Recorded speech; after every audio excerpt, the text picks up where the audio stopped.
Okay, now it's time for our little sub-lecture on lipids, and this is a pretty short one because we only need to cover like 2 concepts, so it's really easy. But what is a lipid? A lipid is a fat molecule. Fat equals lipid, lipid equals fat. And there are kind of 2 main things that we need to know about lipids. I'm going to show us 2 different molecules of lipids, and then I'm going to tell us about saturated versus unsaturated lipids. So, the first molecule. And our first little molecule is triacylglycerol. Triacylglycerole. Or TAG for short. Or just TG. Anyway, it's a bunch of acyl groups. Acyl groups? Acyl groups? It's a bunch of 3 fatty acids. 3 fatty acids which are attached to a glycerol. And this TAG molecule is how we store our own fat. And it's nice because it's kind of real flat and sheet-like, and it stacks together quite nicely. And that's how we store our own fats. The other thing we need to know about, which I mentioned in our first little lecture on this topic, are phospholipids.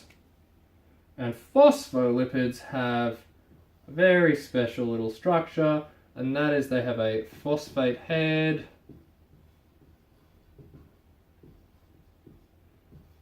and like I mentioned before, they have lipid tails. And the lipid tails are hydrophobic.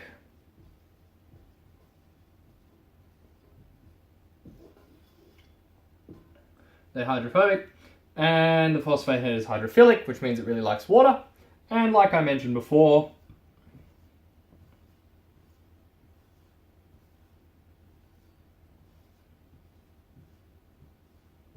they come together to form the lipid bilayer of cell walls.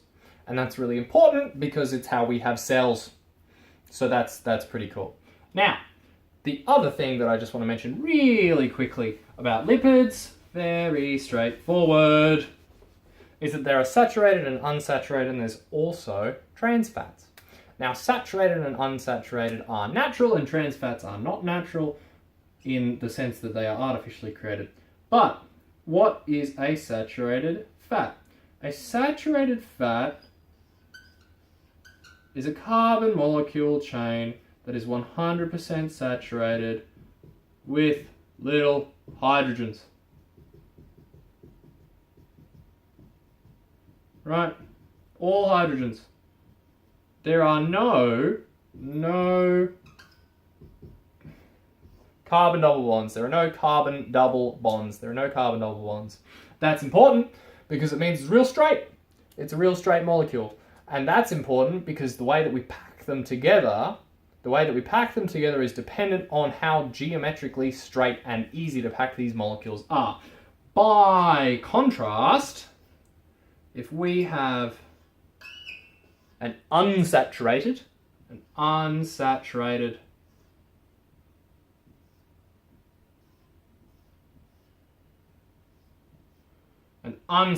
fatty acid, we end up with this kind of bend in the deal, and it's a bit wiggly and it doesn't pack nicely at all. And finally, you can also get the trans fats,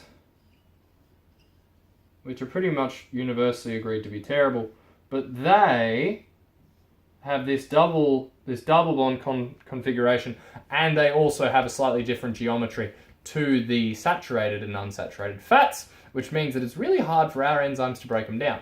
So, we can break down saturated and unsaturated fats.